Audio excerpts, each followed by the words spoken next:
Right, back in the workshop today, working on the extractor cabinet, if you saw in the last video. Made a little bit of progress on this. I've been doing a few other things over the last week, but I've got the tenons done on the ends here, so a little special tenon around this beaded profile. I'll get some close-ups of that in a second. So they're all tenoned, and then I've been in the spray booth. I've got 4 coats on these inside edges, which seems quite excessive, but the coating system I use is quite heavy duty. It's hard work to get a finish, but when you get a finish, it's really, really strong and long lasting. Right, Ali's just asked about these stripes on here. There's a load of little rails for all the doors that I've made for other cabinets to bring up to this level. And I've just painted them on top of this because I was laying this flat to paint this edge anyway. I use that as a surface in the spray booth. That's all going to get sanded off. So when I've glued this together, the whole frame's going to go through the wide belt sander back to bare timber on this surface. Same with all the rails. I used to sort of mask all the tenon off, but it doesn't affect the glue joints and it still sticks really well. So I just make sure I don't spray too much in there and start my painting from the shoulder and along this edge and save a lot of time by not masking them off. But in terms of sanding this back, just got like a 320 grit. I'll probably do this tool in the vise in my little orbital sander. Got to be really careful. I don't want to go through the paint surface, so just got to get everything flat without going through the paint back to the wood. If we go back and see some timber come through, then the next time we paint, it's going to raise the grain of the fibres of the timber. You're going to have to like basically do that process again of build up some more paint layers and then sand it back to get a flat finish. So we compare the two there. This is the sort of finish I'm going for. If you reflect that in the light, you can see this is sort of glossy. I've sanded this one completely until I've got rid of all the glossy bits. You don't want any dimples or anything in there that you can see that are reflecting any gloss. That means you've sanded everything nice and flat. Now when I put a final brush coat of finish on top of that surface, all you get is a brush mark finish. There's nothing coming through from the previous paint layers that's going to give it any texture.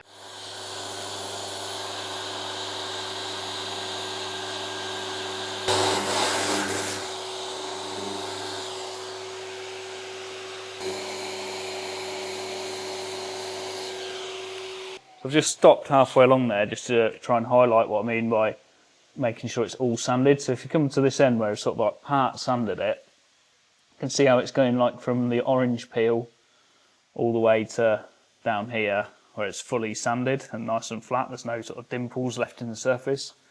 So that's what we're doing. We're sanding it all back until it gets flat. It's designed for like casement windows when you've got the 30-degree bevel. So this actually is a 30-degree angle, so I can sit a flat sander on here and sand the bevel correctly. But it works quite well for this because we're obviously tilting the sander. I'm putting my little rail in there, resting it on, and then doing a very similar thing, but I'm just not bringing the front edge of that sander again past that edge there. So it's got to stay on that edge. Don't go over the edge as she's just immediately sand through. So this is very delicate. You've got to turn your sander right down. Almost better off doing this by hand if you're not confident.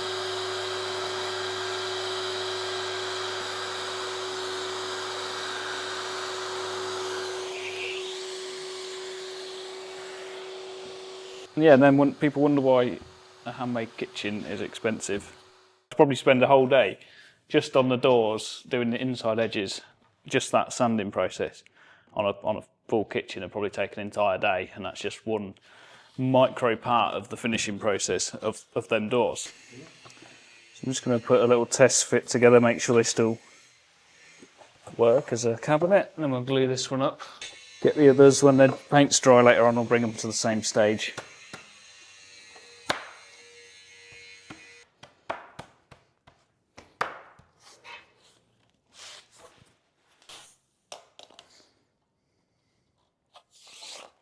Get this one glued up.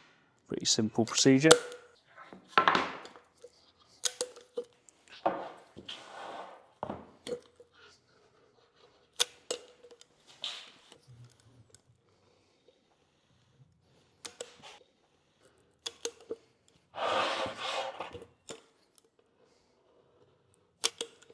So just put a bit of PU glue on there, and I just put a liberal amount on the tenon in a line, then use a spatula just to coat the tenon.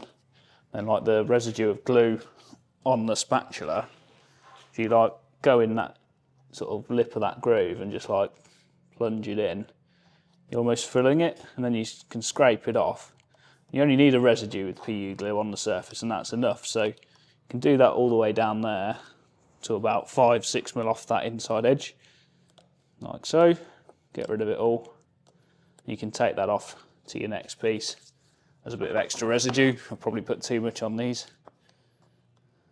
Do the same on the back edge. So again, fill your shoulder with the glue off the tenon, scrape it clean. Tiny bit on that face there. And just make sure that end grain is coated. Got like a 1/2 mil layer of glue on. That's absolutely perfect. Pretty quick, just go over all of them like that. So I'll just go down the tenon, leaving a bit of residue. Turn it on its side, and then use that residue to scrape into the joint itself.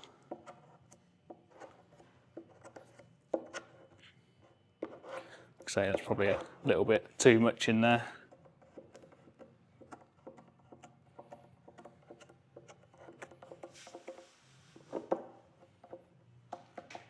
It's not too bad when you get used to working with it. You sort of like keep that on your spatula and keep working. You can usually get rid of it in a tenon like that. Like, it doesn't matter in the mortise. You can go in and just get rid of it and deal with that with a dowel. So I just have like the end of a pencil or an old drill bit. You can get in there and use that to... Something round's good because it sort of like ramps the glue and pushes it against the sides. You're just spreading it around, get it all in there. The better spread it is, the better the joint's going to be.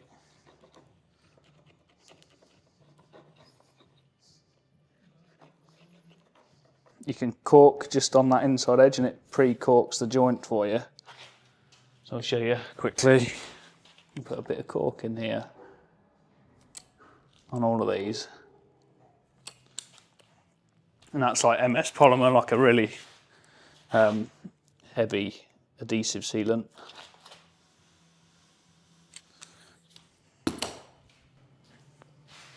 And as that joint goes together, it squeezes out. That's really easy to clean off now, but your cork that seals the joint and your paint finish is within the joint, so it's nice and strong.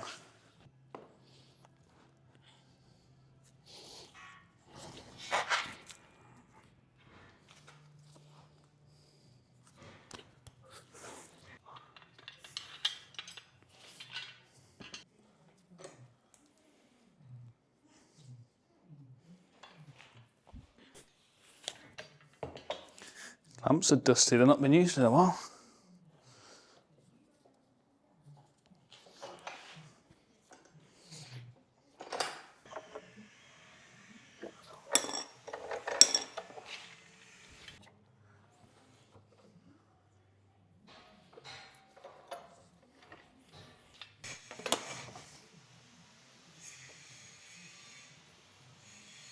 The important bit to clean out is just these inside edges, so make sure they're lovely and clean and free from that sort of glue and sealant. So I'm just going to go around, make a good job of them.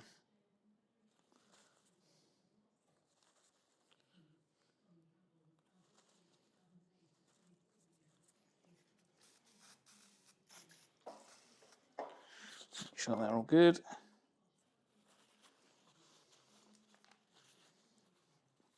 See them like tiny bits of white that are left in that joint, just filling it nicely. That'll make all the difference when it comes to painting.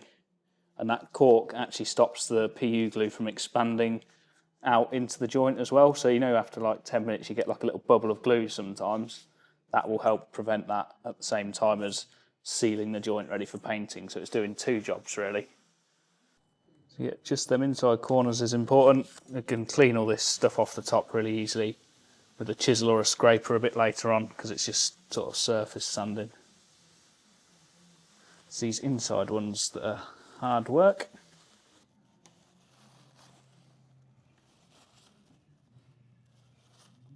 Right, so I'm going to carry on and bring the rest of the cabinets up to that stage there. So sanded inside edges, glue them all together, and then I'm going to sand them all through on the wide belt. I'll show you a couple of images at the end of the finished sanded frames.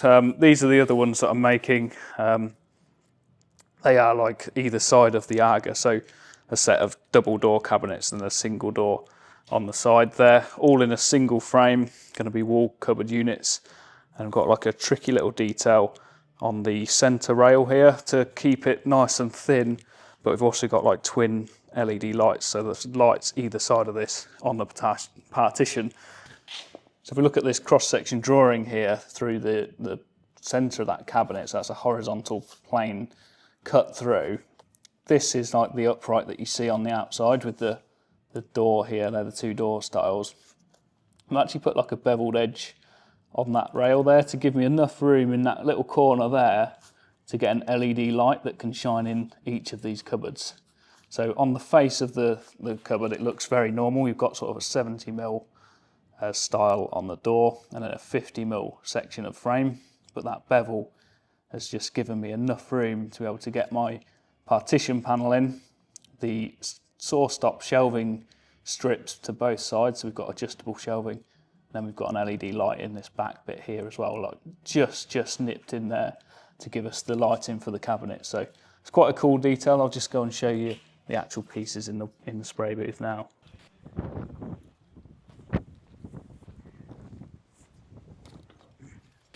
All right, so they're the panels that we've got for the doors. So they've just had one coat. I'm going to put probably 3 coats on them and sand them back flat, so they'll make up the doors. These are all the door styles at the same stage as the bits we've already sanded. So I've got all that to do this afternoon. But they're the uprights for that piece of frame section. So if we look at that end profile, we've got them sort of beveled edges. So yeah, they're going to be mortised into the rails here. That's the bottom rail of that frame.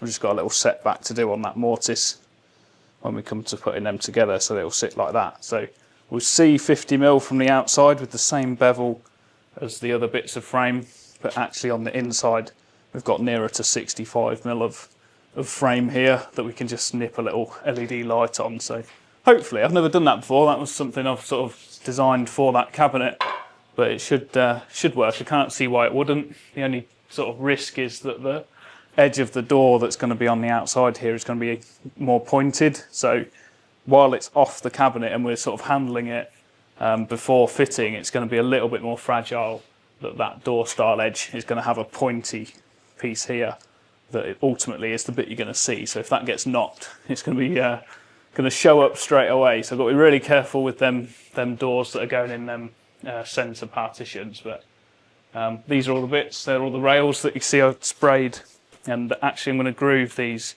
after painting. You get like a nice easy time sanding it. If you paint and do it first and then run it sort of with a climb cut through the spindle to put the groove in for the panel, so that panel is going to be eventually grooved into there.